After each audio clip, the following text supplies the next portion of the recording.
Good day everyone, and thank you for viewing my presentation today. My name is Nicola and I am from Scotland.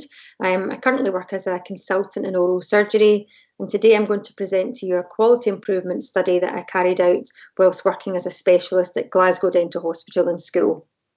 The title of the project is Developing a Multidisciplinary Approach to Implantology in Hospital Services.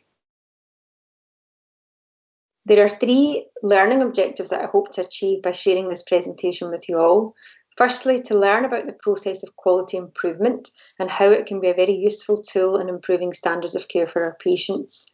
Secondly, to gain some understanding about the importance of approaching implantology as a multidisciplinary team when undertaking the complex cases that are carried out in hospital secondary care services.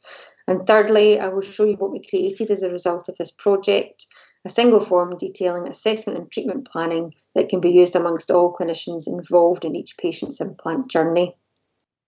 So to give you a bit of background, in Glasgow Dental Hospital and School, we're an NHS secondary care service, which means we accept referrals for a range of treatments that require input from specialists.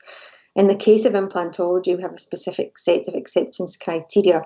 So this includes patients with developmental abnormalities such as hypodontia or cleft lip and palate, patients who've had significant trauma, and those patients where pathological lesions, both benign and malignant, have led to ablative surgery in the head and neck region, leading to a requirement for rehabilitation.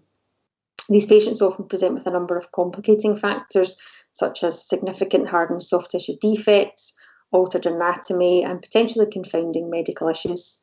The pathway for referral is via the Department of Restorative Dentistry, but they're often referred internally to the oral surgery department for initial management, which might include the more complex grafting procedures.